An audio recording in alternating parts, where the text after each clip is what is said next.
তো আগের একটা ভিডিওতে আমি আলোচনা করেছি যে আমার স্কুলের একজন ভিটির ক্ষেত্রে ইএসআইসির যে আইপি নাম্বার অর্থাৎ ইনসিওর্ড পার্সন নাম্বার সেটা জেনারেট হয়ে চলে এসেছে এবং মেসেজের আকারে ওই এমপ্লয়িকে জানিয়ে দেওয়া হয়েছে।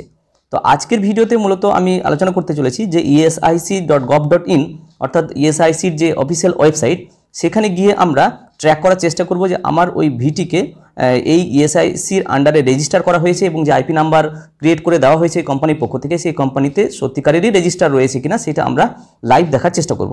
তো আমরা চলে এসেছি ইএসআইসির যে অফিসিয়াল ওয়েবসাইট সেখানে আমরা চলে এসেছি। তো আমরা একটু নিচের দিকে নেমে যাব।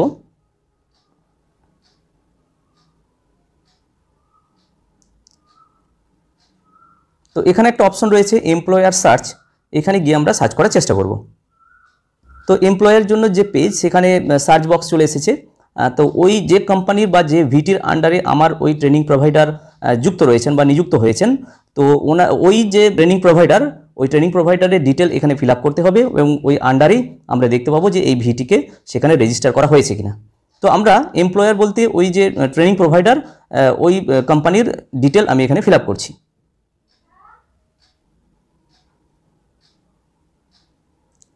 স্টেট দেওয়া হলো, ডিস্ট্রিক্ট অর্থাৎ ওই কোম্পানির যে ডিস্ট্রিক্টের আন্ডারে সেই ডিস্ট্রিক্ট দেওয়া হলো। এমপ্লয়ার কোড আমার যদি এই মুহূর্তে জানা না থাকে ছেড়ে রাখলাম। এমপ্লয়ার নেম অর্থাৎ যে আমার যে ভিটি যে কোম্পানির আন্ডারে বা যে ট্রেনিং প্রোভাইডারের আন্ডারে উনি নিযুক্ত হয়েছেন সেই ট্রেনিং প্রোভাইডারের নাম আমি এখানে দিচ্ছি। তো ওই প্রোভাইডারের আমি প্রথম অংশটাই লিখলাম। এরপরে এখানে যে ক্যাপচা রয়েছে সেই ক্যাপচাটি আমরা ফিল আপ করব। এবার সার্চ দিলাম।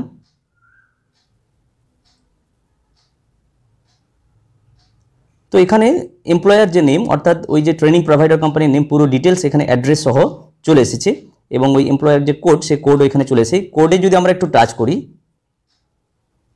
তাহলে এখানে আমরা দেখতে পাবো ট্রেনিং প্রোভাইডার সহ অন্যান্য যে কর্মচারীগুলো ওই ট্রেনিং প্রোভাইডার কোম্পানির আন্ডারে ইএসআইসিতে আইপি নাম্বার সহ জেনারেট হয়েছে সেই নামগুলো এখানে দেখতে পাবো।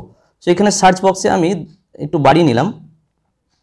বাড়িয়ে নিয়ে একটু নিচের দিকে যদি আমরা নামি তাহলে আমি দেখতে পাবো যে আমার যে স্কুলের যে কর্মরত যে ভিটি আমরা পরিষ্কার ওই ভিটির নাম এবং বাবার নাম ডিটেল এখানে আমরা দেখতে পাচ্ছি। সুতরাং এই ভিডিওর মাধ্যমে আমি লাইভ দেখানোর চেষ্টা করলাম যে ইএসআইসির আন্ডারে যে আইপি নাম্বার জেনারেট হয়েছে এবং ওই কোম্পানির আন্ডারে বা ওই ট্রেনিং প্রোভাইডারের আন্ডারে যে এটা রেজিস্টার করা হয়েছে ইএসআইসিতে সেটা আমরা এখানে লাইভ প্রমাণ দেখানোর চেষ্টা করলাম।